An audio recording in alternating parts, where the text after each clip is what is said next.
I'm Carrie Corrigan, and this is The Opus, an exploration of legendary records and their ongoing legacy.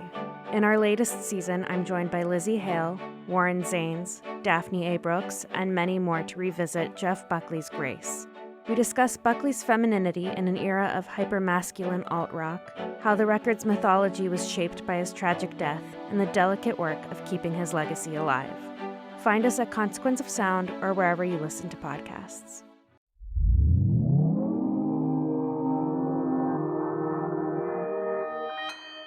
Consequence Podcast Network.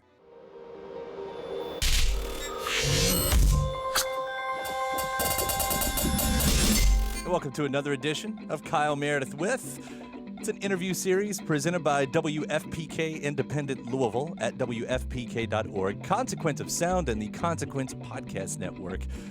If you're already a subscriber to the series, hey, thanks for doing that. I know we put out multiple interviews every single week. It's the easiest way to keep up to date. Of course, when you get that notification, go ahead and find the comments box, wherever you're getting that from, and give us a hello. Tell me where you're listening from. It's always interesting to hear where everybody out there is from. But if you're not a subscriber, obviously now is the time to do that as you get into this, which you can do at any of your favorite little spots: iTunes, Apple Podcasts, Spotify, YouTube, anywhere you get your favorite podcast from. And if it's the first time we've met, I'm Kyle Meredith. The series is called Kyle Meredith With, and that with today is with the Goo Goo Dolls. Johnny and Robby, they are back with a brand new record called Miracle Pill, and we're going to hear what makes this album's heart beat. Two big themes, hope and connection. You're hearing about that a lot from a lot of artists right now, and there's a good reason for that. There'll be some discussion on the age of anxiety, the inundation from social media, and just really everything commercial, and how that works its way into some anthemic songs on this record, Indestructible, Fearless, Lost, and the first two singles, Miracle Pill and Money, Fame, and Fortune. I would say there's a loose thread running through the album, but it's a pretty strong thread. It's also a very modern-sounding record, and for a band that's over 30 years in, that's no small feat, and we'll be talking about how they got to that point as well. And while we don't specifically talk about the album that they released 30 years ago this year called Jed, we do get some stories around the time of what it was like to be in a band in 1989, in the Goo Goo Dolls specifically in 1989, and the work they had to put into that versus how you promote a band in 2019. It's obviously a very different way. We'll hear some of those stories, and we'll even touch on just a little bit a recent cover. You can find it on YouTube, Snail Mail and Soccer Mommy covering, I guess, Goo Goo Dolls' biggest song, Iris, and the way that their songs speak to multiple generations. Talking about this record, Miracle Pill, it's Kyle Meredith with the Goo Goo Dolls. Hi, how are you? I'll mention first off, going to have you all back in Louisville November 12th at the Palace, and pretty excited about that too, and especially behind this new record, Miracle Pill. Congrats on this record, guys. Thanks. It feels like it's our 94th album.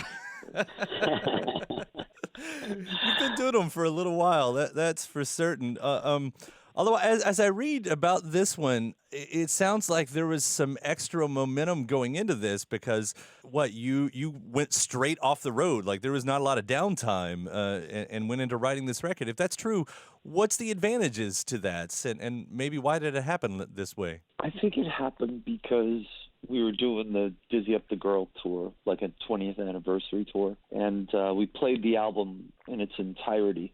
And I kept, every night when we were doing it, I kept thinking about, I remember when we did that. I remember how we did this. I remember what happened that day that we were cutting drums on that, whatever. And I don't know why, but I just kept thinking about the process of doing it. And then for some reason, at the end, it felt like a door had closed on a certain era, and it was time to open a new one. So I wanted to do that as quickly as possible, at least in my own mind. I mean, I'm always going to play songs off Dizzy Up the Girl, but it felt like there was a certain kind of closure to it, and it was time to, create something new. But still with those thumbprints, Robby, I think I'd read you talking about having recorded some of this record at, Capitol, that, where you'd been in before, that it was hard not to have a little bit of that past, kind of seep in. Yeah. We spent a lot of time in that building, man. And, there was, to me at least, there was something about kind of being in there again that, I don't know, there was like a familiarity in the process, but the process is so new. Like, even the process of recording is so much different now than it was, 15, 20 years ago when we were hold up in there. So, I mean, it was a great feeling, a great familiar feeling, but at the same time, everything felt so new and exciting, I think. We're in a much different sort of place in the studio, too, when it comes down to the production of the album, because, we've gotten more heavily involved in that, like actually working on the sonics of the album. I have a very strong opinion and a big rack of old vintage recording gear, so it's like, so we, very much so in the actual physical process of making the album, there was a lot more hands-on stuff going on and a lot more experimentation. You can hear that. I mean, it's a very modern production, and I point that out because, for a band that's been around over 30 years, not everyone's able to kind of adapt in that sort of way. I don't know if that kind of brings its own challenge in itself, because it does. I mean, you can hear the Goo Goo Dolls in this, and if you listen, you can hear what you need to hear from whatever era that you need to hear, as a longtime fan of everything, but it still sounds like a record that could have been, from any brand new band produced right now. I mean, to me, it sort of feels like, we never stopped making records, so it wasn't like we had to figure out at one point, how do we bridge this gap between, name and, what records sound like today, we just sort of moved along with it. Yeah. So, it didn't feel like any seismic shift or anything like that. You think, John? I think the people that I chose to collaborate with are very different than people that I like. You get into a room with somebody, and I'll start playing an idea on the guitar, tick tick tick tick tick, usual thing, humming a melody, ba ba ba ba ba, and then they listen to it and they go, hey, what about doing this there? And feeling like, bam, I just got blindsided with something that I'd never in a million years would have thought of to do myself.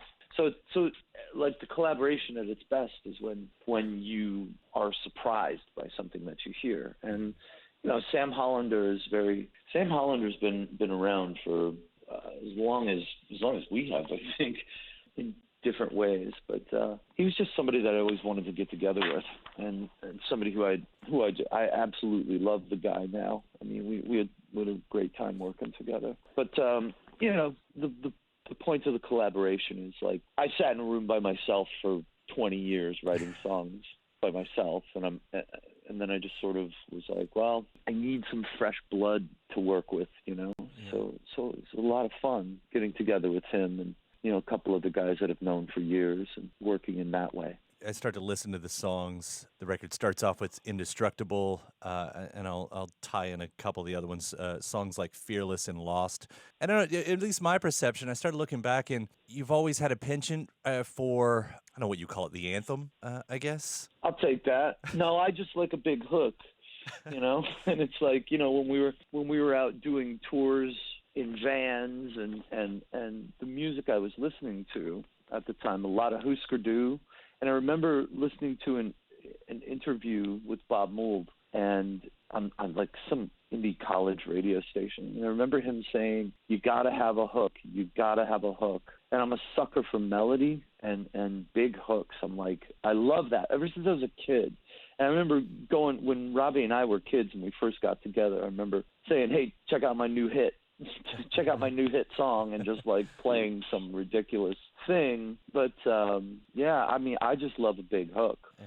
That's the most important thing. Even if I hear one on the radio in a lot of different kinds of music, it's just like, wow. There's certain things that stand out in every genre of music, and those are the songs and the artists I tend to gravitate toward. Well, I'll take that idea too, because aside from the big hook, when you're reaching out, and a lot of these songs, it seems to be about trying to help someone in some way, whether it be advice or whatnot. And as I get, and maybe you said this too, like one of the overall themes, or a couple of the overall themes, is hope and connection, which again, when we're in 2019, that feels right. That feels needed. Yeah. I mean, obviously our own lives and the world outside always sort of seep in, but we've always been a little bit cryptic about certain things. Mm-hmm. And it's like, yeah, to be honest with you, I feel the same thing that everybody else feels. And what I have observed is that for the entirety of the 21st century thus far, we've all sort of been dealing with a low-grade kind of anxiety. And I really believe that our nation has been traumatized from 9/11 to two constant wars, a financial collapse, the racial divisions in this country, the rise of white nationalism. I mean, and yesterday, seeing a baby girl on television being traumatized because they took her mother away, or they took her father away, excuse me. And I saw that image and that poor little girl crying. Robby and I both have little girls. Mm-hmm. I'm just thinking to myself, what are we becoming? What are we becoming? That's not a political statement. That's just where the album ties back into. I mean, obviously not from that, but that particular soundbite on the news, whatever. But it just feels like everything's okay on the surface, but everyone I know is a little anxious. And the things that I need most in my life is, hope and connection. That's what the album's about, whether it's a song about missing a connection or making a connection and having hope. They might be corny themes, but they're important to me. Well, you talk about anxiety, and I mean, it's been called the age of anxiety for all of those reasons that you've kind of mentioned there. And I mean, the easy draw here anyway is, talking about medicine and anxiety. And there you've got the first single with Miracle Pill, with, person inundated by garbage. First off, let me get off the serious subject for just a second to say that music video, how long did it take to get the paint out of your eyes? I'm still getting it out of my ears. I couldn't get my ears. It's like for days after that, I would be like in the shower washing my ear, and a big chunk of red paint would come out. I'm like, what is going on here? Yeah, what was that hiding? It looked like a lot of fun, but the cleanup itself, just I don't envy you. We left. We were like, because you do videos, unless you're Beyonce, you don't spend any, or Taylor Swift, you don't spend any money on videos anymore. So we know these two incredibly talented guys. They have a company, and one of the guys, well, both of the guys, they were involved with the Blue Man Group, and they do photography, and they make videos and commercials and things like that. And they're so much fun to work with, and they're so creative, and So we do the videos for very cheap, and and the one guy is he works for us in other capacities too. And I was gonna say I think that's kind of cool that Dan, who's one of the two guys that John's talking about, he travels with us every day and he kind of knows us. So it's a little bit different than walking in a room with a guy that you met for 2 hours and then you go in and try to do a video with him. There seemed to be some kind of symmetry going on between us all because we spend so much time together. So it was great having him involved. Yeah, it's just really fun to do that kind of thing. And I think that that's sort of something important about this too. So, I mean, you need to have fun. I mean, Right. Even though we are living in the age of anxiety. Well, I mean, and it's a nice juxtaposition, because you kind of tell that in the video, but it is what you're singing about, and and draw on those with the themes that kind of weave in out of the record, Miracle Pill, and the words I have written down as inundated by garbage, and then you get money, fame, and fortune, and I think there's some of that garbage right there. Yeah. As a band for over 30 years in, I mean, how far does the instant gratification world feel from where you started? Because to be an artist now, I mean, money, fame, and fortune has always been a part of it, and that's not exactly what I'm hitting on. And I think I'm skirting two different kind of subject and themes here. But when you tie that back around to your own career of how you have to present yourself, it must seem worlds different, in the Instagram world than where you started, in 80 whatever. But Yeah, I mean, our first tour was in 1989. We did it in a van, and used to literally mail people stories. Like someone, we used to have fanzines, and people would, or they'd call you on the phone, and you'd sit and do an interview like we're doing now. But then they would Xerox off 100 copies and put them on mailing lists, and it was really interesting back then. And yes, it's very instant now. I was doing an interview the other day and with a woman in Brazil, and she was saying to me, "Why are you not on social media?" And I'm like, "Because I always get in trouble when I am on social media." So I can't control my mouth. When it's coming out of my thumbs, when the words are coming directly from my thumbs, I can't control my thoughts. I think most of the world has that problem. They just don't stay off internet or off social media. I mean, I'll tell you one thing. Yeah. There are days where I wish I could find the plug for the internet and just accidentally trip over it and pull it out, so everybody can just let's all take a deep breath and regroup here, okay? Yeah. 8chan, calm the fuck down. Yeah, it's funny. Like we just have this single that came out, Miracle Pill. It's been out for 2 weeks now, 3 weeks, whatever it is. And like in the old world of like radio, of getting your song on the radio, of getting people to hear a song from a record that's not even out yet, it's like no one would know that song when we go play, but when we go look at our back ends and our streaming numbers, like Miracle Pill is like number 8 of songs people are listening to by us right now, like around the world. Like that is a pretty positive part of what went on with this whole thing. Like you can find the glimmers of awesomeness, but like they're so glimmers put of off awesomeness where? By the misuse. Well, because like you can get to people right away. If our band has something to say, I can reach out to 3 million people right this second. Let them know that we're talking. Yeah. That's amazing, man. The instant, the ability to get directly to people who love what you do. That's a great relationship to have with people, but it certainly does come at a cost, though. I will say. Yeah, I mean, and it's interesting because everything seems a bit schizophrenic right now because it runs contrary to what doing anything worthwhile is about. Because, I mean, those fundamental rules of things haven't changed where it's like, yeah, you have to be patient. You have to work your ass off. You have to be consistent. It takes a long time. Like, it took us a long time to get anything going. Man, me and Robby were out for 8-9 years before anyone would even look at us.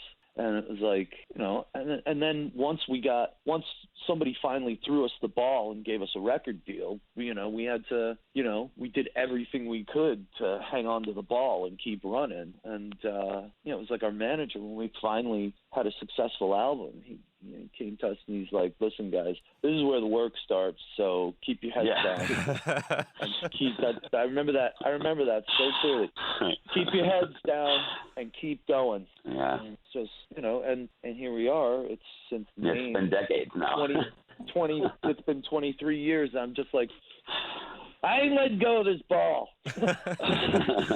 Well, and it just, I mean, you do keep connecting with new generations over and over and over, and that says everything about the music that you've written. I mean, I think I saw this on your own, the band's Facebook page and everything, with Snail and Soccer Mommy covering Iris, and here you have 2 very young artists. I mean, that's everything. Yeah, it is, man. It's beautiful, man. Pretty cool. I love it. I mean, I feel like very, very grateful that, like, I don't know how I did it, but I wrote a few songs that people still relate to, and that's awesome. That makes me feel better than anything else, And I try to still relate to people. I mean, it's like, but this album, maybe not intentionally, but somehow wound up being like just, at the end of it, when I looked at all the material, I said, wow, there's definitely some sort of a loose thematic premise. It's not a concept record, but it does seem to be about hope and connections, various stages of all that kind of thing, because I feel these things myself. I feel there's days where I feel like, man, if I could just take a pill and be everything I wanted to be, or whatever, or, and I think that social media and the internet and things like that are very much like people's quick fix, their miracle pill, but it doesn't work. And the answer to miracle pill is no, there isn't one. There isn't one. Keep your head down and keep going. I was thinking back to, one of your other songs with, even just the 2 words, big machine, and thinking that, through the eras when we're faced with, in one way, it's the same things over and over. It's just, a different name that's sort of insinuating it, the technology that we were afraid of in the late 90s and versus, the social media that I too wish, I've had the same thing. I wish I could find the cord around here just to hit the unplug or something like that. Yeah. But, and how often we're faced with that moment of just breathe deep, and find that connection with another person and how that could change. And, and here we are again, though, somehow. And, but it's made for a good record. Yeah, good. Thank you. I appreciate it. I don't know what I was exactly trying to get at there, but there's some kind of finality to it. I get it. While I'm looking at the track list, I also want to just quickly compliment a song called Over You. I think I keep kind of myself gravitating toward that one a little bit every time. So just, compliments there as well. Thank you. Yeah, no, I like that song. I was sort of like, when we wrote that, I was like, wow,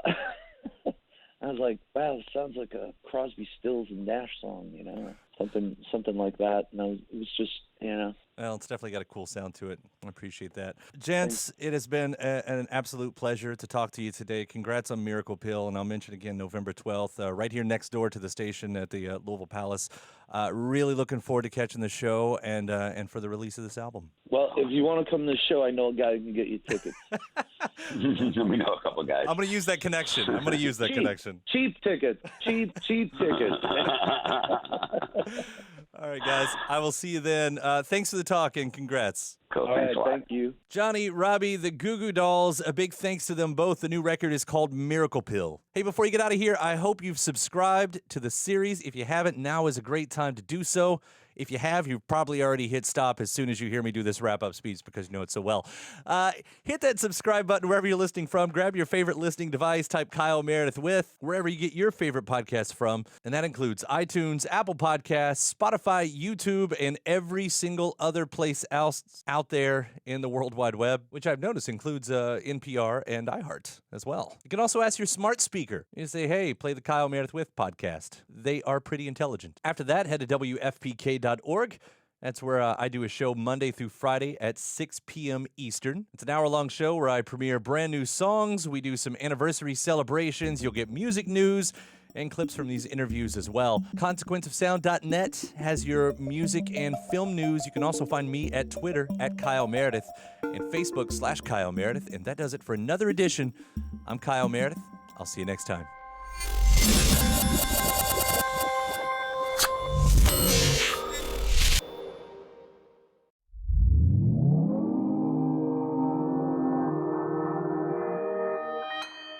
Consequence Podcast Network.